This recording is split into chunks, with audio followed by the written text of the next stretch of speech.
everybody, it's Jeff, Aromatics. So as many of you might know, the last 2 years I have been growing and curing my own cigar and pipe tobacco. But in order to really complete the process to properly have really good quality smokable tobacco, you really should ferment your leaf. Now, I've never really, I've looked at different ways of kilning and fermenting, just different ways of fermenting tobacco, and none of them really seem to be a really good solution for me, something I really wanted to do. I'm kind of the type of person that I like my hobbies, but once it becomes a job or if it becomes way too much work for what you get out of it, I don't want to go that far. But I think I found a way to ferment my tobacco that's actually makes a lot of sense and is going to be not as much work as the benefit I get out of it. So I'm really excited about it. It looks like it should work. I've been doing this for a couple days now, and so far the results have been very promising. And this technique, I'm trying to think of a name for it, and I'm thinking maybe the Petite Pilon type of, maybe that's the kind of name I want to go for, the Petite Pilon. So what it is normally how you ferment cigar leaf is they pile it up into these huge, hundreds of pound piles, and then they naturally heat up in the center from the enzymes breaking down. And then once it reaches a certain temperature, you redistribute the tobacco, the inside to the outside, outside to the inside, and then let that tobacco get hot and get warm and start to decompose. That's what fermenting is you're basically decomposing the leaf to the point where it's all those volatile chemicals that you don't want to be, smoking are gone, and you just have the nice palatable tobacco. Now, I'm going to try to simulate that by taking my tobacco, and what you want to do is you want to heat it up at between 120 and 130 degrees. That's what I'm aiming for, and keep the humidity without going too wet or without the leaf drying.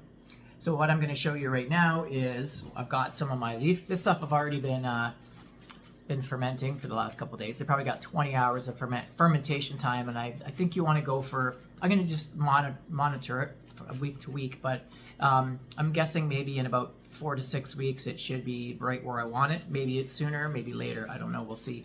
But it has, you can't really see, maybe I'll show you some better pictures later, but it has darkened up, the color has evened, and the smell has changed. It's a little bit more, it's a little bit less grassy. Well, I think what the smell you're going to get aim for or get is more of a raisiny, earthy type of smell. Right now it's kind of grassy. It's getting a little bit of those smells that I want. But imagine if you just took a bunch of fall leaves and put your nose in it. That's kind of what it smells like right now, although it is getting better. So what I have is I have two different, these are called hands of tobacco, and this is, I'm going to mix the two together. Like what I'm going to do for this experiment is I'm going to use my Criollo tobacco, because I smoked it raw, like just freshly cured, and it tasted like cigar leaf, but it was very bitter and grassy. Some tobacco, like the Black Mammoth, is very smokable right straight, like right cured. Although if this turns out, I'm probably going to end up fermenting all of my tobacco. We shall see. So I have this Criollo tobacco, and they're in hands, so probably about 20 leaves in each pile. This is Ligero, this is Viso, but I'm going to stick them together anyway. I don't think it'll matter. It does if you're using an actual Pilon that's just using natural heat, because the thickness of the tobacco is different. But this is going to be it's going to all be the same temperature, and it's all going to be the same humidity, so I don't think it's going to matter. So what I'm going to do is change the camera over here in a minute, and I'll show you what I'm going to do part of the process. So I'll be right back. All right, so now I have my hands of tobacco placed on a towel. Now this towel, I've just used some filtered water, and I've soaked it, and then I wrung it out as best I could. So it's damp, it's semi-wet, it's damp. And what I'm going to do is I'm going to roll this up nice and tight so the tobacco is rolled up on itself, and it's sort of like a little mini, it's going to be like my little mini Pilon. So what I do is this tobacco is slightly moist, so it's pliable. It's not going to go crispy on me. What I'm going to do is just go like so. I'm just going to roll it up.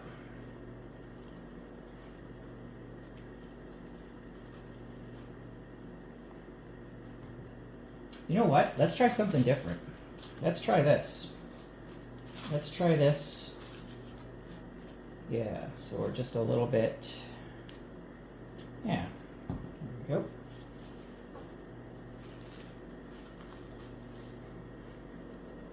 we go. Little bit of a more even heat distribution here. So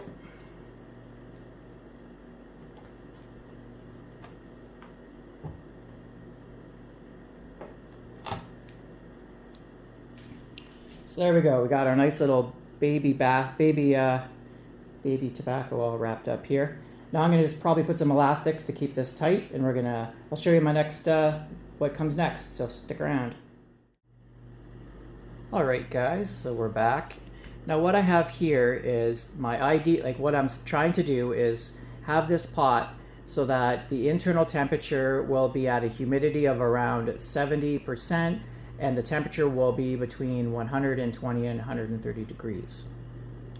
Now what I have inside is, it's just a pot, and then inside I have a steamer tray.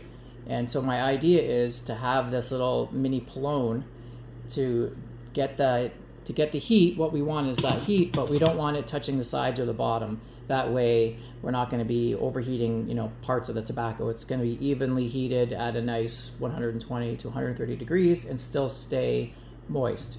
Now I have a little laser gun here to see what we're at. So obviously I've just put it in there, so it's going to take a while to stabilize. And I'll just mess around with the heat till I get it where I want it. And then we just leave this as long as you want, 24 hours a day. But I'll probably what I do is I'll leave it for maybe as long as I'm home. And then tonight when I go to work, what I'll do is I take the tobacco out and, well, we'll show you, I'll wait to finish this video and then I'll show you what I do once I'm ready to take this tobacco out and go to the next step. So stick around. All right, I've had my sleep. It's the end of the day. I'm getting ready for work and I'm about to take my tobacco out and let it cool off and dry out and air out for the night, and then tomorrow I'll repeat this process. So let's see what our temperature is. On the outside here we got 109. That's pretty low, but let's see what it actually is. So okay, 111. I've been checking it from time to time. Wow, it cools down pretty fast, and it has been an average of about 120 to 130. So that's pretty much where I want it. I'm pretty happy.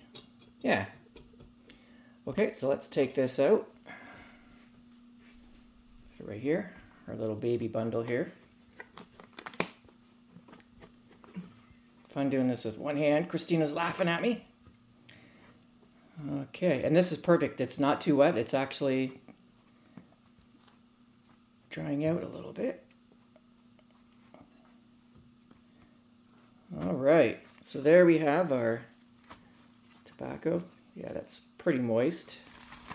And all we do is we just shake it out. Ooh, you can really smell that. What do you think of that? The smell of that?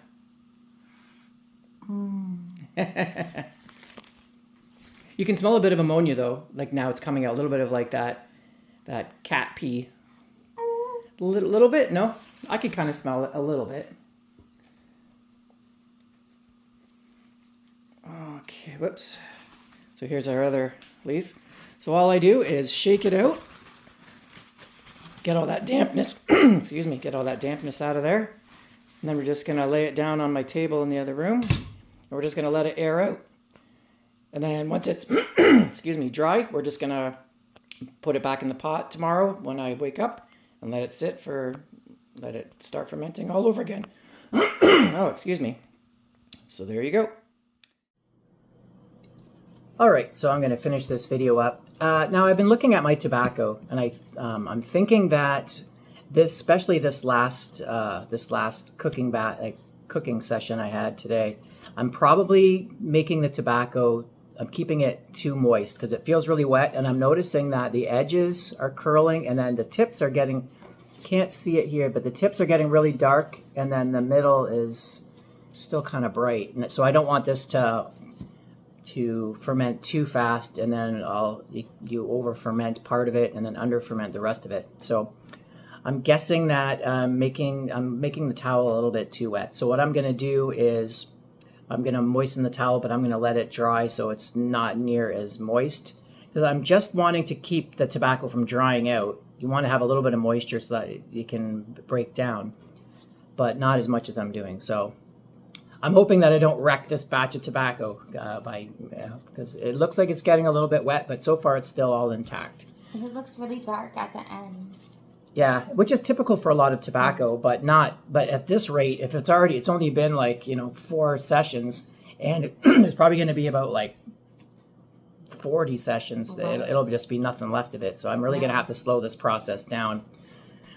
Yeah, but anyway, this is all an experiment, and I'm still pretty hopeful about it. So all right, I hope you guys found this video interesting, and I'll definitely keep everyone up to date on how this is going. And then I still plan on doing a video explaining how I cured the tobacco, so I got to do that as well. And of course, I got some pipe tobacco reviews to do and cigar reviews, so stick around for those too. So, all right, I'll see you guys on my next video. Hope you guys found it educational.